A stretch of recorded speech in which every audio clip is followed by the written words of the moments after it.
Kinder జాయ్ని పండించిన తుని పిచ్చుక. ఒక అందమైన వనంలో తుని పిచ్చుక వాళ్ళ అమ్మ, నాన్న ఇంకా చెల్లితో నివసిస్తూ ఉండేది. తన చెల్లి చిన్ని అంటే తునికి చాలా ఇష్టం. ఎప్పుడూ చిన్ని గురించి ఆలోచిస్తూ ఉండేది. తుని వాళ్ళ అమ్మ, నాన్న పొలానికి వెళ్ళినప్పుడు తుని వాళ్ళ చెల్లిని చూసుకుంటూ ఉండేది. ఒకరోజు తుని వాళ్ళ అమ్మ, నాన్న వ్యవసాయం పనులు పూర్తి చేసుకుని ఇంటికి వస్తారు. అప్పుడు తుని వాళ్ళ అమ్మతో ఇలా అంటుంది. ఇంట్లో పాలైపోయాయి. చిన్ని ఏడుస్తుంది. నువ్వు డబ్బులివ్వు, నేను వెళ్ళి పాలు తీసుకుని వస్తాను. తుని వాళ్ళ అమ్మ దగ్గర డబ్బులు తీసుకుని వెళ్ళడానికి సిద్ధంగా ఉంటుంది. ఇంతలో చిన్ని నేను వస్తాను అని ఏడుస్తుంది. అప్పుడు తుని వాళ్ళ అమ్మ ఇలా అంటుంది. తుని, చిన్నిని కూడా నీతో తీసుకుని వెళ్ళు. తనకి కూడా బయటికి వస్తే సంతోషంగా ఉంటుంది కదా. కొద్దిసేపటి తరువాత చిన్ని తుని పాలు తీసుకుని ఇంటికి వస్తారు. ఇంతలో తుని వాళ్ళ అమ్మ నాన్నని ఎవరో చంపేస్తారు. అది చూసి చిన్ని తుని ఏడుస్తారు.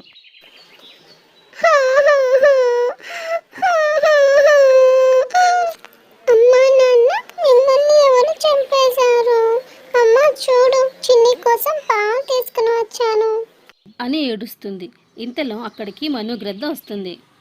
మను అంకుల్, మా అమ్మ నాన్నని ఎవరో చంపేశారు. మీరు మా ఇంటికి ఎవరైనా రావడం చూసారా? లేదు తుని, ఎవరిని చూడలేదు. ఇంతకీ మీరెక్కడికి వెళ్ళారు? నేను చిన్ని ఏడుస్తుందని పాలు తీసుకురావడానికి వెళ్ళాను. చిన్ని కూడా నాతో వచ్చింది. వచ్చి చూసేసరికి ఎవరో చంపేశారు మను అంకుల్. ఏడవకు తుని, నువ్వే అలా ఏడిస్తే మీ చెల్లిని ఎవరు చూస్తారు? మేమంతా మీతో ఉన్నాము, భయపడకండి. కొన్ని రోజుల తర్వాత ఇంట్లో ఉన్న సామానం అంతా అయిపోతుంది. పొలంలో వేసిన విత్తనాలు పాడైపోతాయి. ఒకరోజు తుని పొలం దగ్గరికి వెళ్తుంది. ఇప్పుడు ఏం చేయాలి? అమ్మ నాన్న వేసిన విత్తనాలు మొత్తం పాడైపోయాయి. మళ్ళీ విత్తనాలు వేయాలి, లేకపోతే ఇంట్లో తినడానికి సరుకులు కూడా ఏమీ లేవు అనుకుని తుని మళ్ళీ వ్యవసాయం పనులు మొదలు పెడదాం అనుకుంటుంది.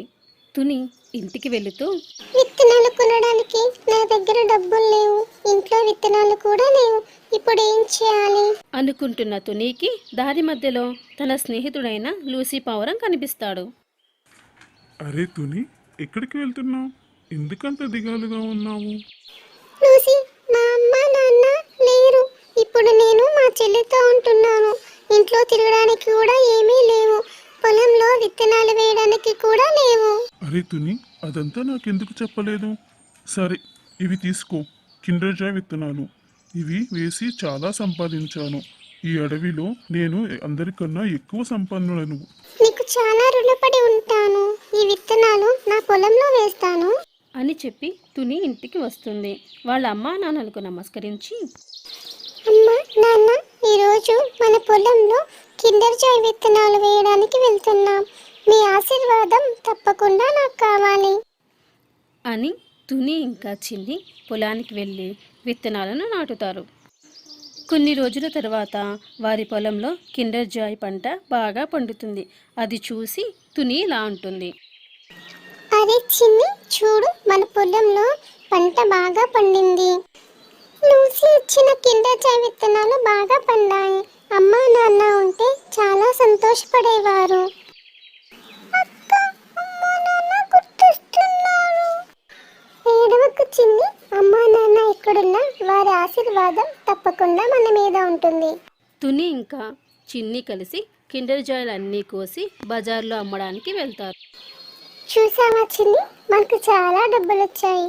వీటితో మనకు కావలసిన వస్తువులన్నీ కొనుక్కున్నాం అనుకుంటూ ఇద్దరూ కలిసి వాళ్ళకు కావలసిన సామాన్లన్నీ కొనుక్కుని ఇంటికి వస్తారు.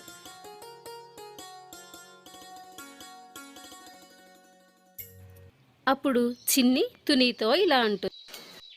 అక్క, నాకు చాలా ఆకలిగా ఉంది. తొందరగా తినడానికి ఏమైనా చెయ్యవా? హా చిన్ని, కొద్దిసేపు ఆగు, నీకోసం పాయసం చేస్తాను.